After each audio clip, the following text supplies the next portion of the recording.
And Phil Heath is out, right, Shawn? As far as you know. As far as I know. I mean, he just finished a tour over in England. I'm not sure if he's back in the States, but he had a good 1 week tour of England. And how do you train for the Olympia when you're doing it for fans and you're doing remember, he's had surgery the last 2 years in a row. Mm-hmm. And the last 2 years in a row, he wasn't getting better, he was getting worse. And he was the one smart enough to say, hey, I'm not doing anything this year. I'm going to take a year off and let this stomach heal because, 2 years in a row, 2 surgeries, a third one's not going to be good. You still have life after bodybuilding. Mm-hmm. So as appealing as it might be, he may also feel a little bit disenfranchised because if you listen to Phil Heath after he lost the contest, he never admitted that he lost.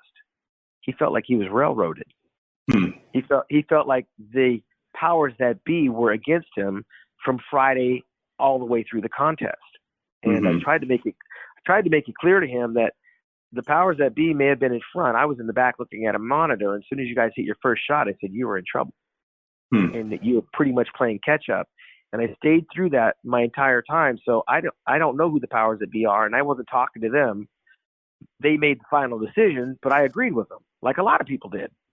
So let's get back to reality, Phil. Like if you're off, you can expect to get beat by anyone. Forget Shawn Rhoden. I mean, you're not entitled to win number 8 because you got number 7. And number 7, you weren't at your best. And I don't know any Mr. Olympia in their last win being at their best, with the exception of Lee Haney at 31 years old back in 1991.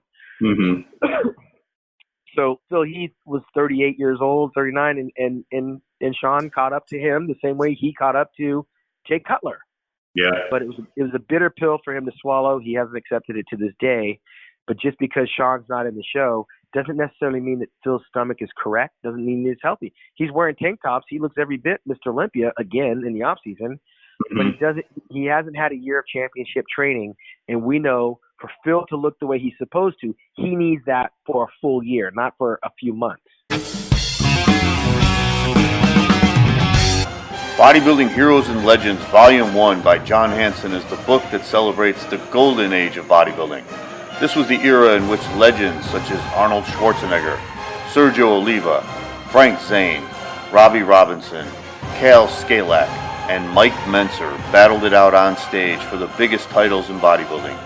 Read about some of the most exciting competitions that took place in the 1970s, including the Oliva-Schwarzenegger battles, Zane's first Olympia victory, and Scalak's controversial Mr. Olympia appearance, and much more. Filled with inspiring images of some of the greatest bodybuilders in the history of the sport, Bodybuilding Heroes and Legends Volume 1 is now available on Amazon.com, or email John directly at naturalolympia@gmail.com.